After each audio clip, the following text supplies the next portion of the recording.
I came to this valley about 31 years ago. I was pregnant with my first child at the time and found out about EA and just fell in love with all of the opportunities here. I homeschooled my boys once they were born and grew up a little bit. We came to all the plays here. This was their theater, their touch and contact with the outside world. I really started taking classes here back on the 100th anniversary. I had already had my degrees, but it was my oldest son was 4, and it was the opportunity for me to actually talk to adults, and it was wonderful. I kept taking classes here. I would take one serious class and one fun class. Basically, I took anatomy and physiology, and I took pottery at the same time, so that I just felt like I actually was taking care of myself. I continued taking classes, well, up to this day. When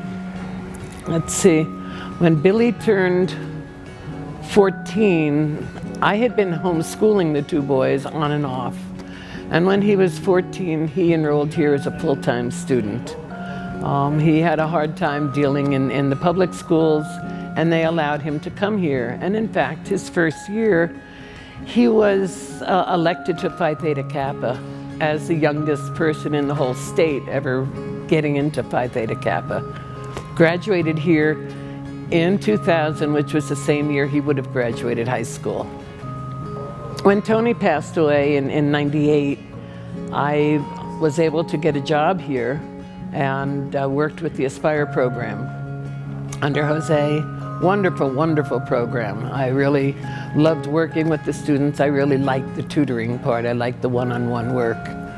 And I did that for 4 years. And while I was doing that, I also taught an arts and crafts class under Dr. Green, and under Bill Carlinzi, I started teaching a foundry class.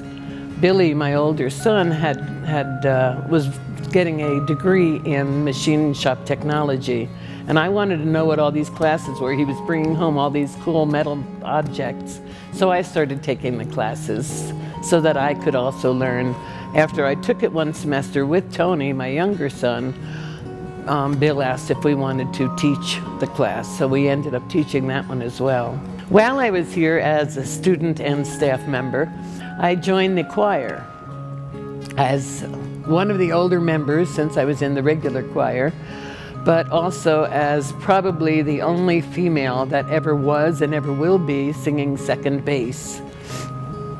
I remember when I went into Dr. Lunt and wanted to get some help with one of the songs, I couldn't reach the parts that he had me singing as I believe it was a tenor at that time, and I couldn't reach the notes. And he said, well, you just have to know the song better. Got on the piano and started giving me some notes to sing, and realized that I couldn't even reach middle C. So as he went down the notes and found out that, my gosh, girl, you really do sing second bass.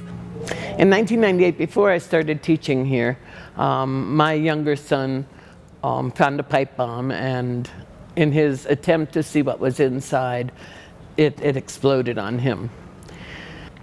And the following year, I started a scholarship in his name. And then when Billy graduated in 98, and Billy, unfortunately, in 05, found out he was allergic to bee stings, and unfortunately, the hard way of finding out, it killed him.